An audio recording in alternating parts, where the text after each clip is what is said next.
termasuk pada setiap orang sebagai identitas unik yang memiliki karakteristik dan ciri khasnya sendiri. Dalam konteks perkembangan individu, ada beberapa aspek yang penting untuk dipahami. Yang pertama yaitu aspek fisik. Aspek fisik mencakup perkembangan tubuh dan organ-organ dalam individu.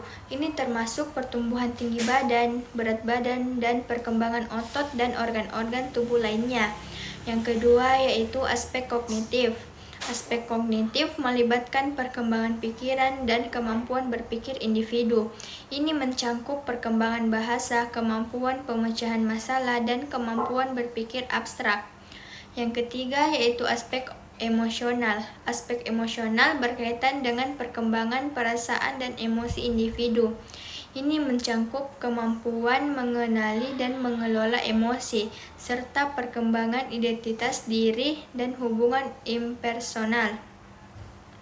Yang keempat yaitu aspek sosial. Aspek sosial adalah tentang bagaimana individu berinteraksi dengan orang lain dan berkembang dalam konteks sosial. Ini mencakup perkembangan keterampilan sosial, norma-norma sosial, dan kemampuan memahami dan merespon perasaan orang lain.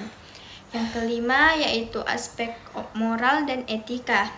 Perkembangan moral dan etika melibatkan pemahaman individu tentang benar dan salah, serta nilai-nilai yang mereka anut.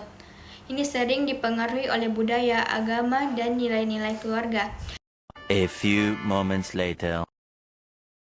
Materi yang kedua yaitu tentang hukum atau prinsip-prinsip perkembangan. Prinsip-prinsip perkembangan adalah aturan-aturan dasar yang menggambarkan bagaimana individu tumbuh dan berkembang sepanjang hidup mereka. Beberapa prinsip utama. Yang pertama yaitu kesinambungan. Perkembangan adalah proses berkelanjutan, bukan loncatan. Ini berarti perubahan berlangsung secara bertahap.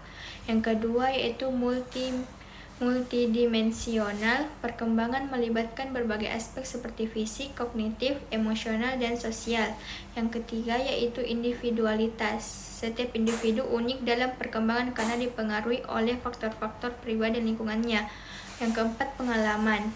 Individu dalam lingkungannya memainkan peran penting dalam perkembangannya. Keterlibatan aktif.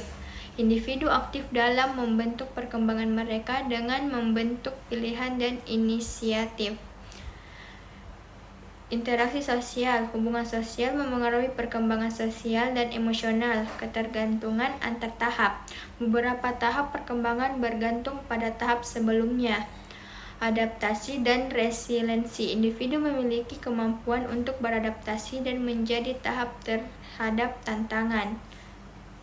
Itulah tadi 2 materi yang saya jelaskan. Jika ada kesalahan kata mohon dimaafkan. Wabillahi taufiq wa hidayah. Wassalamualaikum warahmatullahi wabarakatuh.